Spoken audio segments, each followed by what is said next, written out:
Good morning students. तो कल जो अपन ने अध्ययन किया कि उत्पत्ति के आधार पर शब्द के 5 भेदों के बारे में अपन ने जानकारी प्राप्त की। उत्पत्ति के आधार पर या स्रोत के आधार पर उत्पत्ति के आधार पर शब्द के भेद, जिसमें सबसे पहला था तत्सम शब्द। इसके बारे में कल अपन ने थोड़ी जो है मोटी मोटी जानकारी पांचों के बारे में की थी। आज मैं परिभाषा सहित इसके बारे में आपको बता देता हूं कि तत्सम शब्द किसे कहते हैं। कौन से शब्द जो है तत्सम कहलाते हैं। तत् धन सम, तत्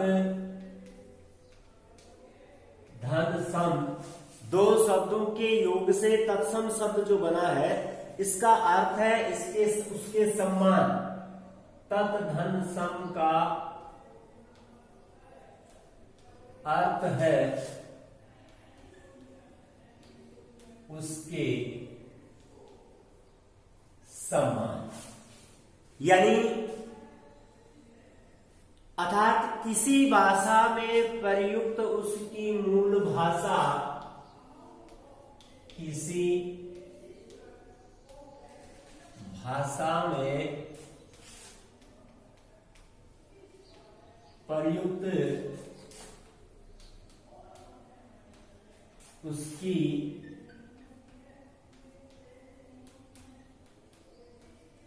किसी भी भाषा में प्रयुक्त उसकी मूल भाषा, किसी भी भाषा में प्रयुक्त उसकी मूल भाषा के शब्दों को, मूल भाषा के शब्दों को तत्सम शब्द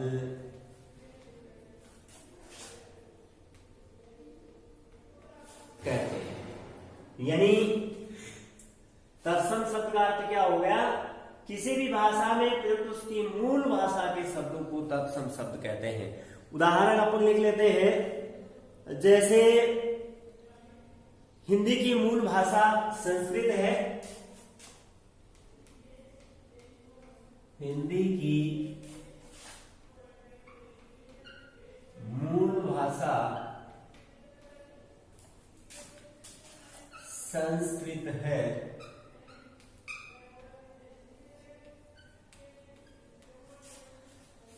क्योंकि संस्कृत सभी भाषाओं की जननी है, हिंदी की मूल भाषा से। अतः संस्कृत के वे शब्द जो हिंदी में,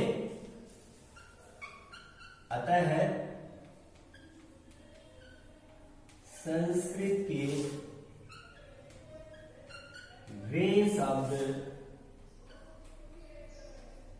जो हिंदी में, अतः संस्कृत के वे शब्द जो हिंदी में जूं के त्यों प्रयुक्त होते हैं, बिना किसी रूप परिवर्तन के, जो के त्यों प्रयुक्त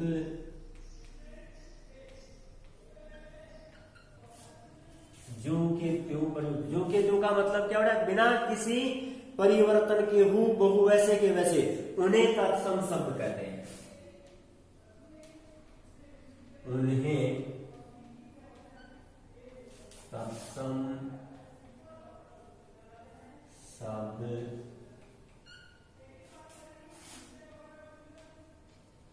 कहते हैं। उन्हें तत्सम शब्द कहते हैं। जैसे अटालिका, उष्ट्र,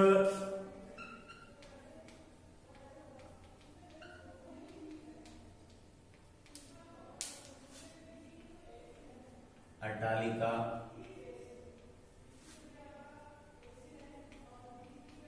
उष्ट्र ऊंट होता है, अटालिका ऊंची जो इमारत होती है।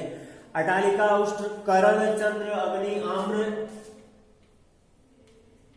कर्ण, चंद्र, अग्नि,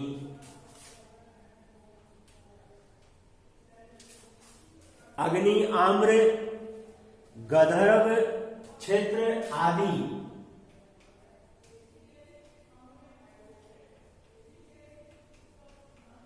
क्षेत्र आदि ये सब मूल रूप से संस्कृत भाषा के हैं और हिंदी भाषाओं में काम में आते हैं। चूंकि संस्कृत सभी भाषाओं की जननी है, इसलिए इसकी परिभाषा हो गई कि किसी भी भाषा, तत्सम का अर्थ है उसके समान किसी भाषा में प्रयुक्त उसकी मूल भाषा के शब्दों को तत्सम शब्द कहते हैं। हिंदी की मूल भाषा संस्कृत है, अतः संस्कृत के वे शब्द जो हिंदी में ज्यों के त्यों बिना किसी परिवर्तन के प्रयुक्त होते हैं उन्हें तत्सम शब्द कहते हैं। जैसे अटालिका, वस्त्र, कर्ण, चंद्र, अग्नि, आम, गंधर्व, क्षेत्र आदि।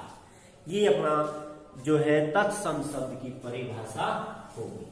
अब आ जाओ तद्भव में। तद्भव शब्द के बारे में तुमने पढ़ा था कि मूल रूप से तो शब्द संस्कृत भाषा के हैं, लेकिन हिंदी में उनका थोड़ा सा संस्कृत भाषा के वे शब्द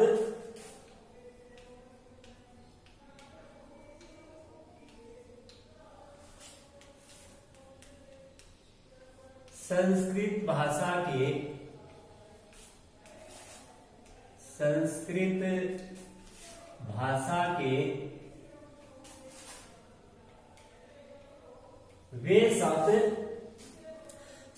भाषा के वे शब्द जिनका हिंदी में रूप परिवर्तित कर, जिनका हिंदी में रूप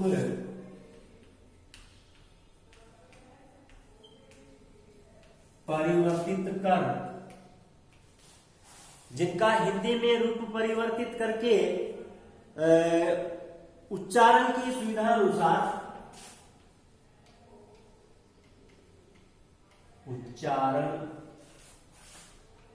की सुविधा अनुसार थोड़ा सा फर्क हो जाता है। संस्कृत की भाषा जो थोड़ी क्लिष्ट होती है और जब उसमें परिवर्तन हो जाता है तो उसका उनका उच्चारण जो है आसान हो जाता है। तो उसमें क्या है, सुविधा अनुसार प्रयुक्त किया जाने लगा, सुविधा अनुसार प्रयुक्त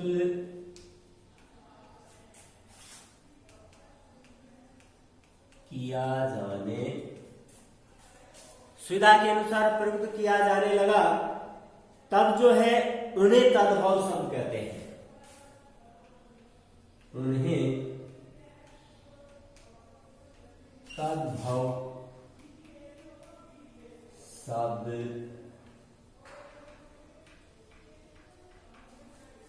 उदाहरण लिखेंगे इसका भी, जैसे अटारी, ऊंट, कान, अटारी, ऊंट, कान। और संस्कृत में अपने अभी पिछले में क्या लिखा था, चांद, आग, आम, चांद, आग, चांद, आम, आग, गदा, खेत आदि, गदा,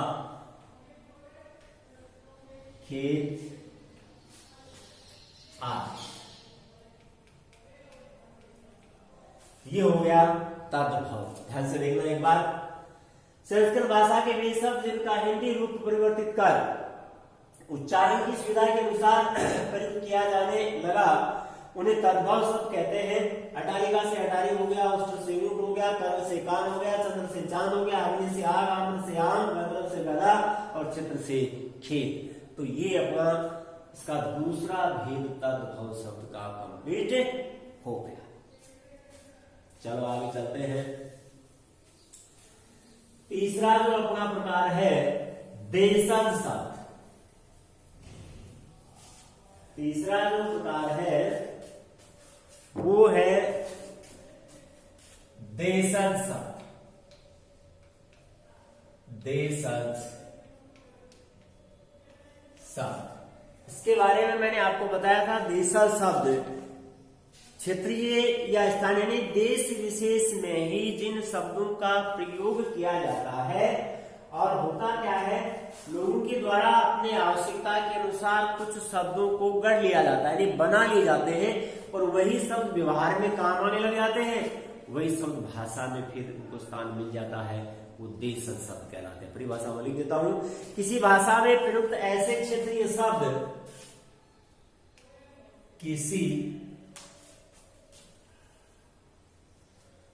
किसी भाषा में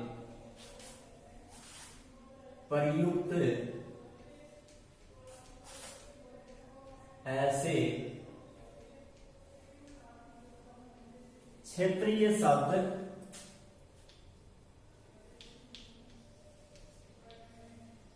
किसी भाषा में प्रयुक्त ऐसे क्षेत्रीय शब्द जिनके स्रोत का आधार या तो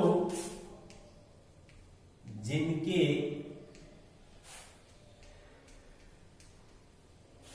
स्रोत का आधार जिनके जो है स्रोत का आधार या तो भाषा व्यवहार हो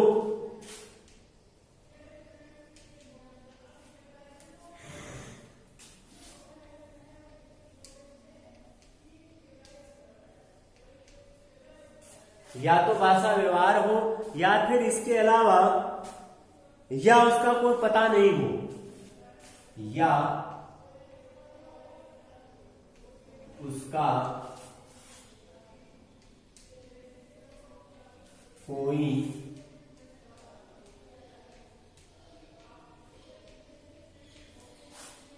उसका कोई पता नहीं हो, देशज शब्द कहलाते हैं।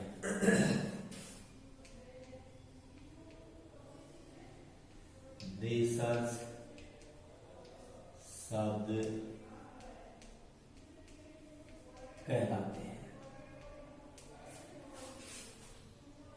इसके अलावा समय परिस्थिति व आवश्यकता अनुसार, समय यानी अलग अलग कालखंड में अलग अलग शब्दों का निर्माण हुआ, अलग अलग परिस्थितियों में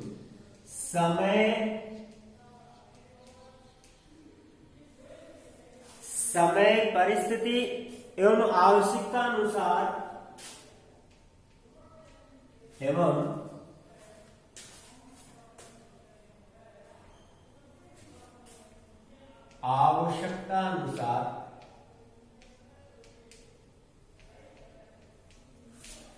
क्षेत्रीय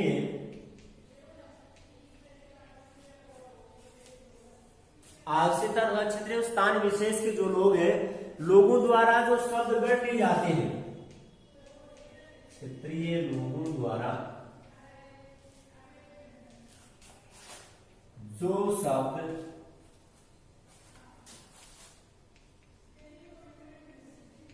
गढ़ लिए जाते हैं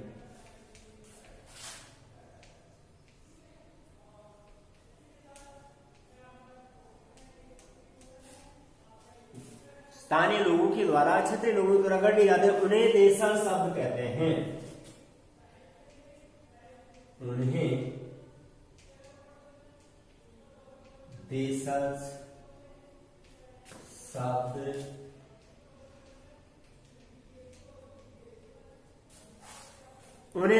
शब्द कहते हैं। जैसे परात, काच, ढोल,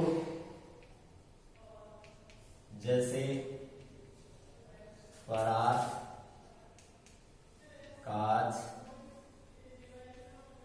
खिड़की, खुरपा, ढोल, खचाखच, लबालब,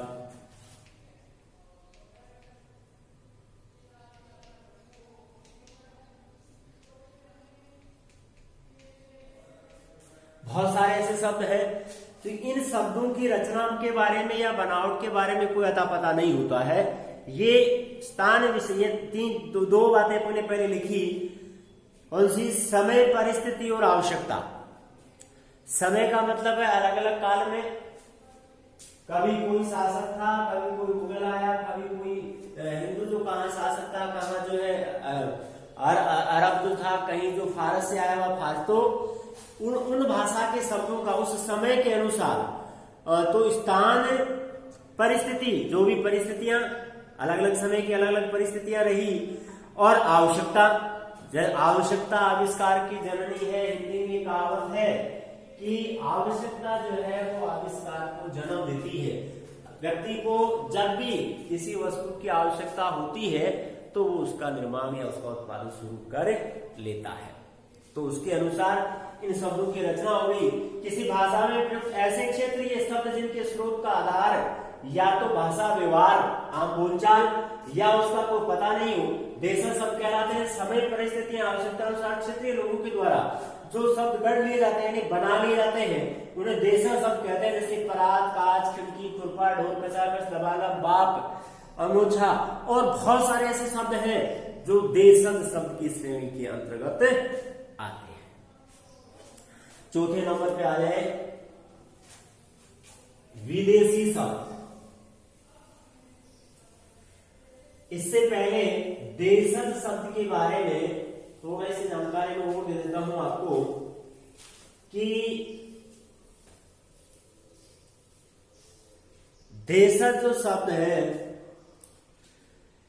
उनको भी 3 भागों में बांट लिया। एक तो है अपने गढ़ंत से बने हुए, अपनी गढ़ंत से बने हुए शब्द। अपनी गढ़ंत से बने हुए शब्द, उसमें अपन आधा लगा सकते हैं, आधा भी लगा सकते हैं। अपनी गढ़ंत से बने हुए शब्द, और दूसरा इसका भेद है द्रविड़ जातियों से आए देशज शब्द।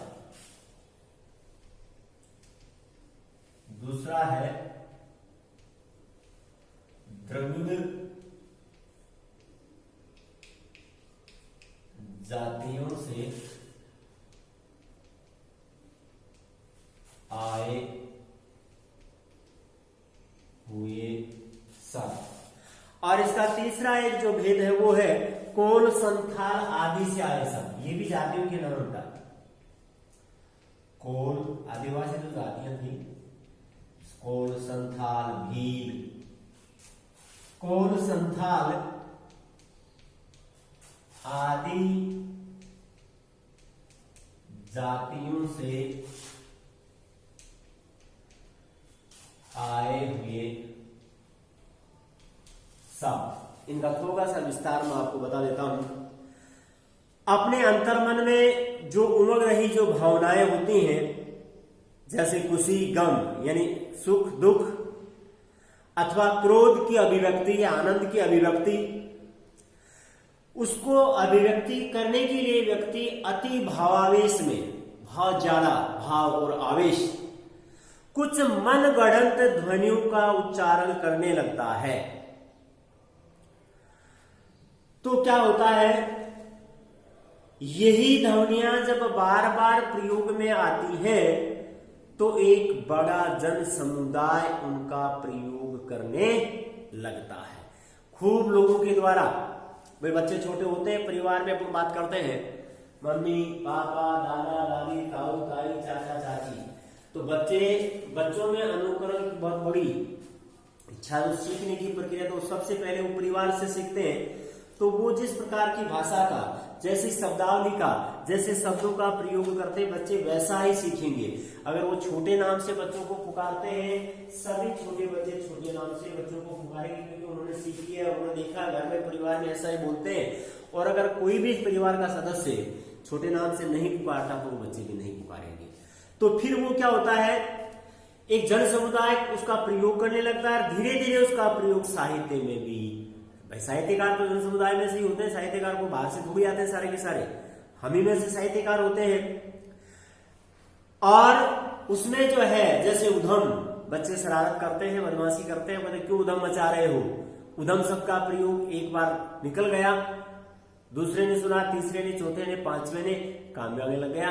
साहित्य में इसको स्थान मिल गया। ऐसे अंगोछा, खुरपा, ढोर, लपलपाना, बुद्धू, लोटा, परात, चुटकी, चाट, ठटेरा, खटपट। तो ये ऐसे शब्द हैं जो अपनी गढ़ंत से बने हुए हैं। मनुष्य के द्वारा अति भावावेश में अपने मन में जो विचार उमड़ते हैं, जो भावनाएं होती हैं, वो अभिव्यक्त हो जाती हैं। ये सब धीरे धीरे चलन में आ जाते हैं और फिर इनको साहित्य में स्थान मिल जाता है। द्रविड़ जातियों से अनल, कजल, कटी, चिकना, ताला, लुंगी, इडली, डोसा। दक्षिण भारत में आज भी इडली डोसा, आपको यहाँ समोसा कचौड़ी जैसे नाश्ते में चलता है, दक्षिण भारत में नाश्ते में सबसे ज्यादा इडली और डोसा ही काम में लिया जाता है। द्रविड़ जाति दक्षिण भारत की तरफ ही थी और उधर ये जो है उस भाषाओं से शब्द है जो अपनी हिंदी भाषा में काम में आते हैं। कोल, संथाल, ये भी जनजातियां हैं। कपास, कोड़ी, पान, परवल, बाजरा, सरसों आदि, ये इन जातियों से आए हुए शब्द हैं जो अपनी हिंदी भाषा में जिनको काम में लिया जाता है। इस तरह से अपने तत्सम शब्द हो गया, तद्भव हो गया, देशज शब्द हो गया और तीन जो है उत्पत्ति के आधार पर शब्द के 3 भेद आज अपने कंप्लीट हो गए हैं। चौथा भेद और 5वां भेद अपने अगली कक्षा में उसका अध्ययन करेंगे। इनको ठीक तरह से कॉपी में भी तो नोट करना है और साथ ही साथ उदाहरण सहित इनको याद भी करना है और कॉपी में भी करना है। हालांकि आप 6ठी क्लास में भी आपने इनके बारे में पढ़ा है और अब एक बार फिर रिपीट हो जाएगा तो ठीक से याद करने में कोई दिक्कत नहीं होगी। धन्यवाद।